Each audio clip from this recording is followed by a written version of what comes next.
can see that. But just about 50 meters up, in that thicket, a pride of lions.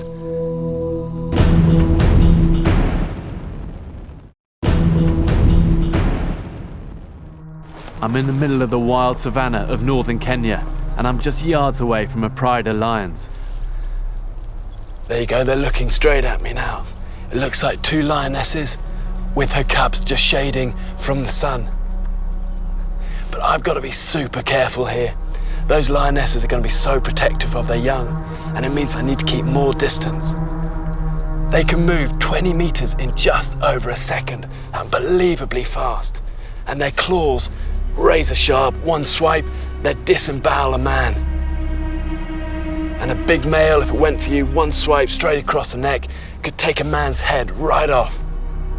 And the only thing I could do, if it did go for me, is stand tall, put my arms out wide, make a lot of noise, clap, and basically try and bluff, because there's no way you can run.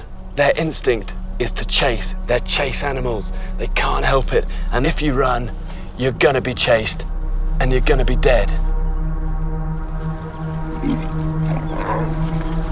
Listen to that, listen to that. Okay, it's time we need to be out of here, guys. Okay, let's keep moving.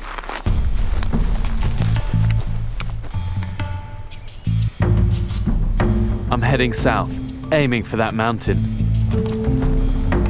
If you're lost in the wilderness, the usual advice is to hunt for a stream which will lead to a river and follow that downstream until you find people. And that would work anywhere apart from in Africa, because what often happens here is that you'll follow these streams and these rivers, and they'll run and they'll run, and then they'll just disappear into the ground, into these aquifers, and effectively into nothing. And to have that happen to you would be a real bummer. So the best advice in Africa is actually to do the opposite than normal and head upstream, follow the water source all the way until you find some sort of civilization that way.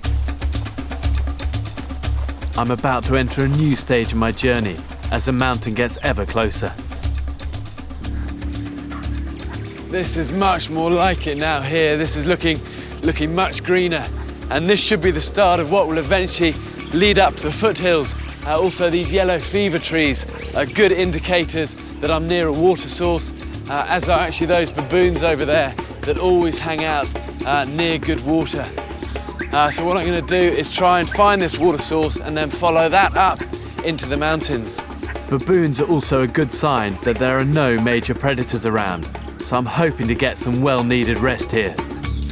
Been walking for most of the day now, and if I'm honest, I'm pretty bushed. I need to find somewhere just to lie up and to rest. And this isn't a bad place. We're pretty near water. The problem with being near water is mosquitoes.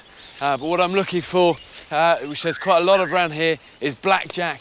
And that's a really good insecticide. And here we go, there's one. Just take this, I can put it straight onto the fire. You can tell blackjack by its oval-shaped leaves bordered with coarsely toothed edges. It grows about 2 foot long, and when the flowers are out, they have pinkish-white petals. And that will help keep the mosquitoes away. Mosquitoes are the biggest killer of people in Africa because of the malaria they spread. So this will help me. Malaria kills 1 million Africans every year.